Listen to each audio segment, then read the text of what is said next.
이 시간에는 화를 다스리자는 주제를 가지고 이야기를 해보겠습니다. 화는 불화자를 쓰기도 하고 재화화자도 있습니다. 재화화자는 재앙이나 불행을 뜻하기도 하죠. 원래 화를 뜻하는 불의 성질은 추위를 물리치고 따뜻하게 해주고 또 물과 함께 생명을 탄생시키고 성장시키는 작용을 하죠. 정말 이 세상에서는 없어서 안 되는 절대적인 귀한 존재입니다. 본시 화는 어둠을 거두고 밝게 해주죠. 밝게 어둠을 거두었기 때문에 모든 것이 세상으로 드러나게 만들어서 숨길 게 없게 됩니다. 그래서 명리학에서는 오행 중에 화를 예를 뜻해요. 그래서 화의 기운을 가지고 출생한 사람들은 예절이 밝고 경호가 밝고 표정도 밝고 솔직한 성격을 갖죠. 그러나 화가 지나치게 뜨겁게 되면 화는 뜨거운 열과 폭발성을 갖고 있어요.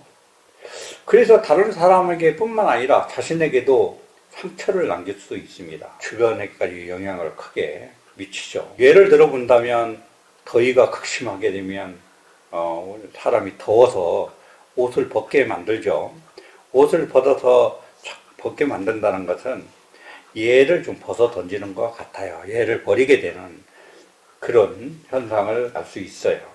그리고 또 화가 불이 심하게 되면 모든 것을 태워버려서 세상을 어둡게 만들죠. 검은 재만 남깁니다.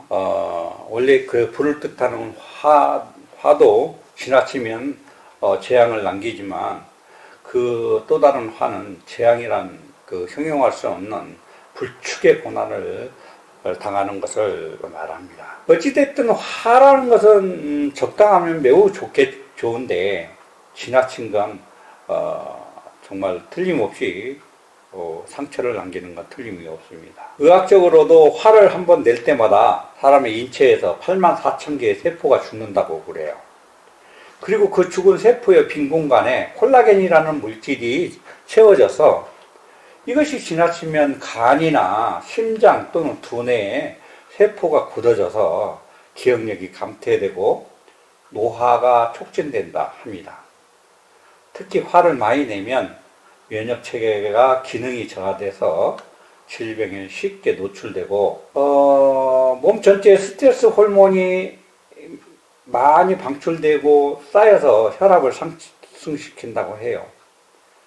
그리고 사람의 인체의 종합 통제실인 뇌압을 상승시켜서 인체 기능을 조절하는 기능을 잘못하게 만들어서 여러 가지 질병을 유발시키게 만듭니다.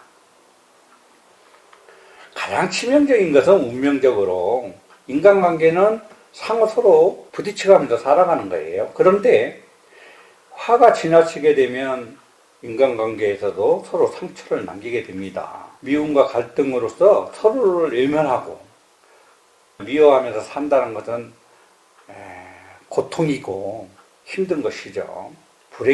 불행이라 할 수 있습니다. 특히나 가족관계라면 사람은 누구를 막론하고 인생의 목표는 행복일 것입니다. 모두가 추구하는 인생의 목표이죠. 그러나 우리가 행복을 얻고자 하면 먼저 손해보는 것을 배워야 돼요. 참는 정신을 길러야 합니다. 믿지는 것이 곧 이익이 될 수 있고 져주는 것이 곧 이기는 것이라는 것을 양보하고 이렇게 참는 것이 정말로 결국은 참 오묘한 진리가 있다는 것을 우리가 배우고 깨달아야 할 것입니다. 대부분의 사람들은 자신은 나는 좋은 사람이고 나는 뛰어나고 내가 옳다. 근데 남이 나를 알아주지 않는다. 그런 마음에서 화가 더 발언을 해요. 그래서 내가 행동하는 것이 옳다는 사고방식은 늘 그걸 놓지 않으면 화라는 굴레에서 벗어나기 어렵죠. 그래서 매일 화가 나 있는 사람은 어때요? 정말 그 사람이 행복합니까? 화나 있는 표정은 정말 사자 같죠? 그래서 어떤 사람, 어떤 이웃에 이제 살아가는 모습인데 그 집에서는 항상 웃음소리가 떠나지 않고 그 식구들의 표정을 보면 매우 표정이 밝고 행동하는 것도 자신이 있어요. 그리고 얼굴 표정이 참 행복해 보입니다. 그래서 물었어요. 어떻게 이렇게 좋은 표정을 갖고 화목하게 지낼 수 있는가 하고 그 비결이 무엇입니까 하고 물었더니 그 사람이 대답하기를 자기들은 어떤 일이 잘못되었더라도 서로 자기 자신이 잘못한 것이라고 먼저 말한다는 것입니다. 서로 참고 양보하면서 지내는 것이지요. 참으로 간단합니다. 돈도 들지도 않고. 그러면서 예를 들어서 우연찮게 탁자 위에 있는 컵을 지나가다가 깨뜨렸어요. 실수로. 근데 컵을 깬 사람이 실수하지 않고 오히려 화를 내고 누가 여기에다 컵을 치우지 않고 놔뒀냐고 하게 되면 그 컵을 거기다 놨던 사람은 아니 왜 그 조심하지 않고 그 컵을 떨어뜨려서 왜 깨치고 왜 나한테 뭐라고 그래 하고 서로 양보지 않고 싸움을 하게 되겠죠. 그럼 서로 미움으로 발전합니다. 그런데 만약에 그 같은 똑같은 상황을 깬 사람이 미안해 내가 실수로 잘못해도 깨뜨렸네 미안해 하고 얼른 사고를 수습하게 된다면 상대 역시 아니야 내가 깜빡하고 그거 치우지 못해서 내가 미안해 내가 잘못이야 이렇게 얘기를 하게 된다면 서로 양보하고 배려하는 마음을 가진다면 이것은 결국 사랑을 갖고 그 사람들에게 행복을 가져다 주게 될 것입니다. 웃는 얼굴에 침 뱉지 못한다고 이렇게 서로 말 한마디로 천냥빚을 갚는다고 했죠. 이런 좋은 말을 할 수 있다는 것은 얼마나 자기 자신이 마음을 내려놓은 거예요. 그래서 사주명리학에서 오행학적으로도 화를 이기는 것은 물이, 수가 하죠. 화를 제압하는 것은 수가 합니다. 화는 수직 상승하죠. 폭발력을 가지고 있어요. 근데 물은 어떻게? 항상 위에서 낮은 곳, 높은 곳에 낮은 곳으로 흐릅니다.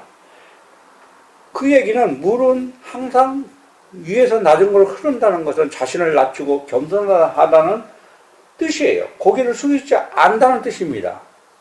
그래서 노자가 말한 수유칠덕이라는 아주 지혜스러운 말이 여러분께서도 이제 수유칠덕이라는 말을 검색해서 공부를 한번 해보시기 바랍니다.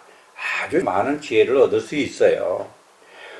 그 어떤 일에 화가 치밀면 행동과 말에 앞서서 조금 더 한 발짝 물러서서 자신을 가다듬는 습성을 기르는 건 정말 자기 자신을 위해서도 그렇고 먼저 화가 났다는 것은 자신이 먼저 상처를 받은 것입니다. 그리고 화를 낸다는 건 상대에게도 상처를 입히는 것이죠. 그래서 먼저 화가 나면 나 먼저 상처를 당한 것이기 때문에 굳이 화를 먼저 낼 이유는 그렇게 바르지 않습니다. 그래서 마음을 가라앉히고 행동을 하여도 늦지 않는데 조금 더 한 발짝 물러서서 져주는 그런 자기 훈련을 해 나간다면 그것은 그 자신을 아름답게 하는 거고 주변 사람 모두 자신뿐만 아니라 모두를 행복하게 해주는 지름길인 것입니다. 우리 모두 이렇게 우리가 실행을 해서 모두 행복한 인생을 살도록 노력합시다. 좋아요, 구독을 부탁합니다.